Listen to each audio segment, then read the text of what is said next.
Everybody, it's Big E. Welcome to Big E's Auto. So we got, you see, we got the C4 hood, so you know what that means. It's C4 suspension time. Let's get into it.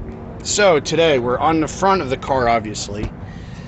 And let me get some light here, see if I can show. So far I loosened up the front sway bar. You can see the nut there is loose, and there, your support for the sway bar support.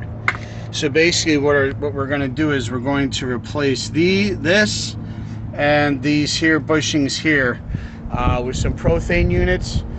I'm also going to look into a tuning trick that we're going to try on here to see if we can get it turned just a little bit better, put a little pre-bloat on the sway bar. So let me go ahead, we're going to get this apart, and I'll show you how to pause it. We're gonna get the sway bar out and we're gonna go from there. All right guys, Biggie, I'm back. So here, you can't forget about this either. The way they have it bolted in there, it's a pain. So I went ahead and I drove that bushing out with a punch and a hammer. So as you can see, we got the sway bars out completely, and there's some rust, so we're gonna take care of that. The sway bar is over there. I'm going to address that in a couple minutes, but I'm going to go ahead. I'm going to put some rust converter on here, take care of any issues of that right now, and then I'm going to go ahead and we're going to look at we have to drive these bushings out here, okay, and over there obviously, and clean up any rust that we see, and we'll go ahead and hopefully we can start reinstalling. Alright guys, so it's hard to see here because I'm trying to juggle like the camera and everything, but if you look there, here's how you put the bushing. You push in like that goes in there, and then you have this sleeve, so we're gonna go ahead and push that sleeve in like that. Okay, so now you have your lower bushing. You put the new bushings in the actual sway bar now. I'm just waiting for stuff to dry. We put some rust neutralizer on there. We also waiting for that to dry, but I also hit some paint under here. You can see we hit it with rust neutralizer, and we just get a kind of a quick paint job on it, help with the rust. So we're gonna paint that next, and then hopefully when we come back we can get this thing together. Guys, Big E here. So I'm going to show you where I'm at. We're waiting for the sway bar.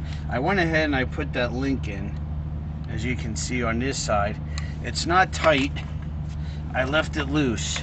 It's just a finger tight, so this can move around for when we install the sway bar when the time comes.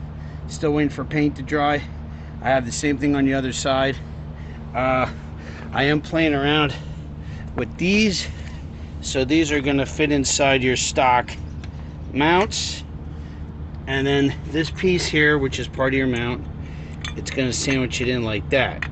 Now, if I may explain, this isn't going to work. What I'm planning on doing, and I got to find, of course, the bolt isn't here. Here it is. Okay, so what I'm going to do, I'm going to explain what someone was telling me about. The little trick we're going to do to this is, this is your mount. Your sway bar is here. This mounts to your frame. We're going to take an 1/8 inch washer. We're going to put it on the back side where it mounts. So what that's going to do is tighten it up a little bit, put a little preload. Now, if you want better cornering, you can also put one in the front, one in the back. For right now, I'm just going to do the rear and see how it feels. And then in the future, if I want it tighter, I can get a second washer and put it on the front between this and the frame.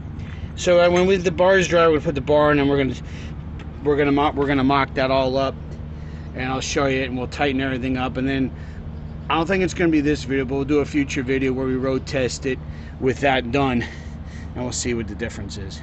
Alright, so we have it mocked up. It's not tight, but you can see we got our bushings in there.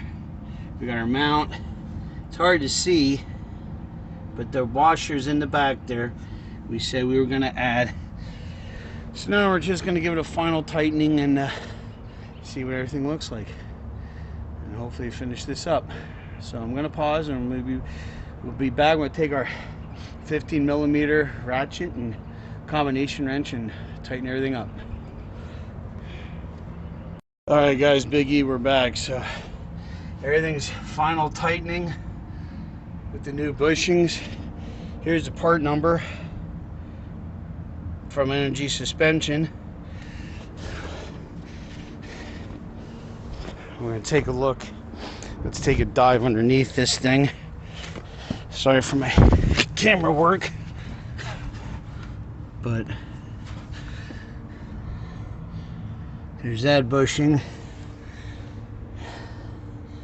and that can't really see it that well, but there's the other bushing. I'm gonna get out here. Sorry for making you seasick, but and then here's the other side tightened up. So that's it. End link bushings and the main support bushings are done. I recommend you're going to need a 15mm socket, combination wrench. You're going to need a hammer and probably a punch set to get that that lower bushing, get the stock one out. The new one slides right in, so you're going to need it for the stock one. And again, here's your part number if you're looking to do that with your C4 from Energy Suspension. So anyway, that's it for now, other than putting the tires on. So that's it. Like and subscribe, leave a comment, watch out for each other, take care of each other, and we'll see you next time right here on Big E's Auto. Bye for now.